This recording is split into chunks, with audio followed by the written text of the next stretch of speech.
Hello friends, good morning. कैसे हैं आप सभी। राज एजुकेशन सेंटर के ऑनलाइन एजुकेशन पोर्टल में आपका वेलकम है। यहाँ पर ये जो लेक्चर हम प्रोवाइड कर रहे हैं कॉम्पिटिटिव एग्जाम से रिलेटेड और क्लास 10 से लेकर के क्लास 12 तक के स्टूडेंट्स के लिए, क्योंकि बोर्ड एग्जाम में ये काफ़ी सारे कॉन्सेप्ट हमें क्लियर नहीं होते हैं, वहीं पर हमें कन्फ्यूजन क्रिएट होता है कौन सा एंगल कहाँ पर इक्वल होता है और कितने एंगल कितने कितने टाइप के एंगल यहाँ पर बनते हैं। तो सबसे पहले आपको ये जानना होगा, तो बने रहें हमारे लास्ट तक वीडियो में और एंड तक देखें। किसी भी स्टूडेंट्स को अगर कोई भी डाउट है या कोई भी क्वेरीज है आपके माइंड में, तो हमें कमेंट करके आप जरूर बता सकते हैं। और ये बहुत ही बेसिक कॉन्सेप्ट है, line and angle geometric concept को बिल्कुल सिंपल और शॉर्ट ट्रिक से समझते हैं। तो आइए देखते हैं। सबसे पहले यहाँ पर आपको दिख रहा है एक लाइन दिख रही है यल और यम। ये लाइन पैरेलल लाइन होती है। पैरेलल का जो साइन होता है, इस तरह से आप डबल दो लाइनें सीधी खींचते हैं तो ये पैरेलल लाइन कहलाता है। पैरेलल लाइन का मतलब ये है कि समांतर रेखाएं, इनके दोनों की लाइनों के बीच की दूरियां जो होंगी वो सेम होंगी, इक्वल होंगी। और ये जो लाइन आपको दिख रही है एक ट्रांसवर्सल लाइन है। ट्रांसवर्सल लाइन में आपके जहां जहां पर दो लाइनों को ये इंटरसेक्ट करता है, एक इस पॉइंट पे कर रहा है और एक यम पॉइंट पे भी कर रहा है, तो यम लाइन में भी तो ये जो एंगल्स आपके बन रहे हैं, 4 एंगल यहाँ पर बन रहे हैं और 4 एंगल आपके यहाँ पर भी बन रहे हैं। तो इनमें कितने टाइप के एंगल पॉसिबल होते हैं वो पढ़ना है आपको, उसका कॉन्सेप्ट जानना है। Vertical opposite angle. Vertical opposite का मतलब ये है कि सामने आपके सामने जस्ट कौन सा एंगल बना है वो उसके इक्वल होता है, ये प्रॉपर्टी होती है। तो ये आपको पढ़ना है। जैसे मैंने एक लाइन यहाँ पर ड्रॉ किया और ये आपकी ट्रांसवर्सल लाइन है, तो ये आपका वर्टिकल अपोजिट एंगल कहलाता है। यानी कि 2 और जो 3 होगा, 1 और 4 होगा, ये इसके इक्वल होगा, 1 इसके इक्वल होगा 4 के। तो यहाँ पर हम लिख सकते हैं कि angle 1 is equal to angle 4, ये एंगल का साइन होता है। और angle 2 is equal to angle 3, ये इसके इक्वल होता है। अब इसी तरह से इस लाइन में आप देखेंगे तो यहाँ पर भी 6 किसके इक्वल होगा, एंगल जो 6 होगा एंगल 7 के इक्वल होगा और एंगल 5 जो होगा वो एंगल 8 के इक्वल होगा। नेक्स्ट आपको दिया है करेस्पॉन्डिंग एंगल। करेस्पॉन्डिंग एंगल का मतलब है कि सेम ट्रांसवर्सल लाइन पर जो एंगल बनता है वो आपका करेस्पॉन्डिंग एंगल कहलाता है। जैसे आप शॉर्ट ट्रिक से आप समझ सकते हो यफ, ये यफ आप शॉर्ट ट्रिक से आप याद रखिए। अगर मैं ये दो पैरेलल लाइन है, ये मैं लेट कर लेती हूँ और यहाँ से आप देखेंगे तो ये आपके करेस्पॉन्डिंग एंगल्स कहलाते हैं। यानी कि 2 एंगल और 6 एंगल आपका करेस्पॉन्डिंग होगा। और इसी तरह से आपका इधर देखेंगे तो 1 एंगल और ये आपका 5 एंगल। सिमिलरली इसमें भी आप इसी तरह से कर सकते हैं। तो ये आपके क्या कहलाते हैं, करेस्पॉन्डिंग एंगल्स कहलाते हैं। करेस्पॉन्डिंग एंगल भी एक दूसरे के इक्वल होते हैं। तो ये भी आपको यहाँ पर लिखना है कि एंगल 2 जो होगा एंगल 6 के इक्वल होगा और एंगल 1 जो होगा एंगल 5 के इक्वल होगा। ये मैंने बनाया। अब सिमिलरली आप इसमें भी आप देखेंगे और भी एंगल, तो 8 किसके इक्वल होगा, 4 के इक्वल होगा। तो यहाँ पर लिख सकते हैं एंगल 4 इक्वल टू एंगल 8 और एंगल 3 जो होगा एंगल 7 के इक्वल होगा। तो यहाँ पर लिख सकते हैं एंगल 3 इक्वल टू एंगल 7। तो ये आपके करेस्पॉन्डिंग एंगल हो जाते हैं। अब इसके बाद में अल्टरनेट इंटीरियर एंगल। इंटीरियर का मतलब क्या होता है, अंदर।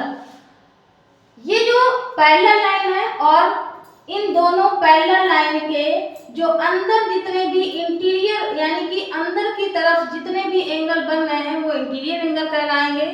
और इसके बाद कह रहा है कि अल्टरनेट यानी कि एक छोड़कर, या 3 और 6 ये अल्टरनेट इंटीरियर एंगल है। तो अल्टरनेट इंटीरियर एंगल जो होते हैं वो भी जस्ट लाइक करस्पॉन्डिंग एंगल जैसे होते हैं, ये आपको इक्वल ही होते हैं, ये भी एक दूसरे के इक्वल होते हैं। तो अल्टरनेट इंटीरियर एंगल इसमें से आप ऐसे नोट कर सकते हो जेड अगर आप याद रख सकते हो, क्योंकि ये आपकी ट्रांसवर्सल लाइन हो गई, और ये एंगल आपका अल्टरनेट इंटीरियर एंगल कहलाता है।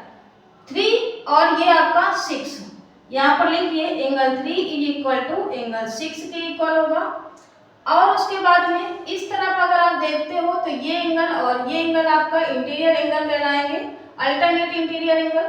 तो ये एंगल और ये एंगल भी आपके इसके दूसरे के इक्वल होंगे। तो यहाँ पर आप लिखना है एंगल 4 इक्वल टू एंगल 5। तो ये आपके अल्टरनेट इंटीरियर एंगल हो गए।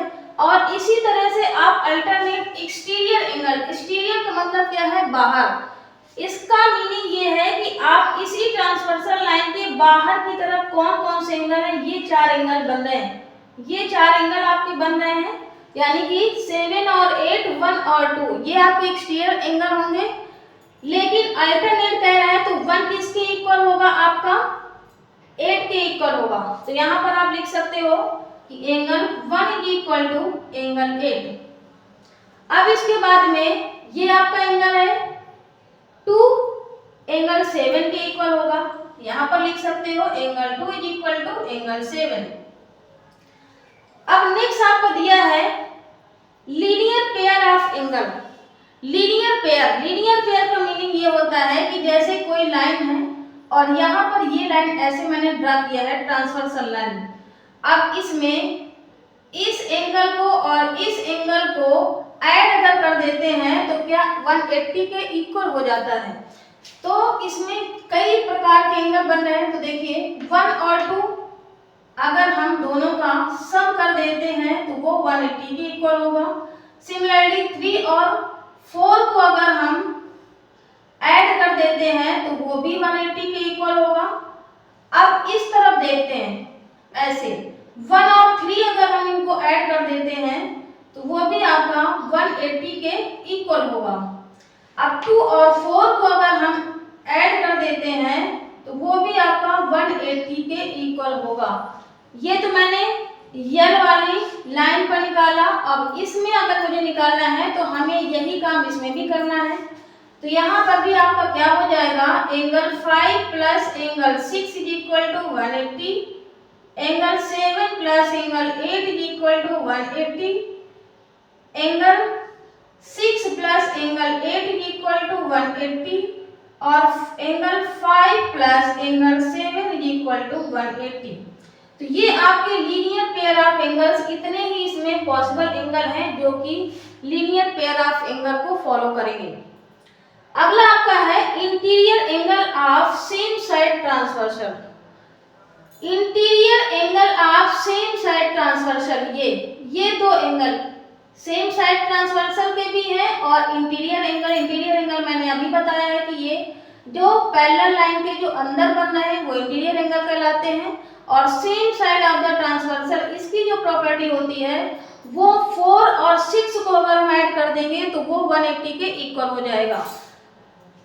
तो यहाँ पर आप लिखेंगे angle 4 plus angle 6 is equal to 180 same side of transversal.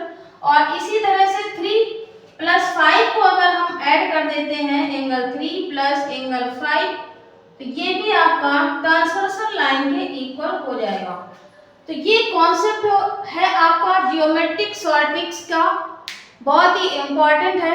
तो हमारा लेक्चर को लास्ट तक देखिए और इसी तरह से प्रमोशन करते रहें, काफ़ी सहयोग आपका मिल रहा है। और thank you so much, wish you all the best सभी लोगों को।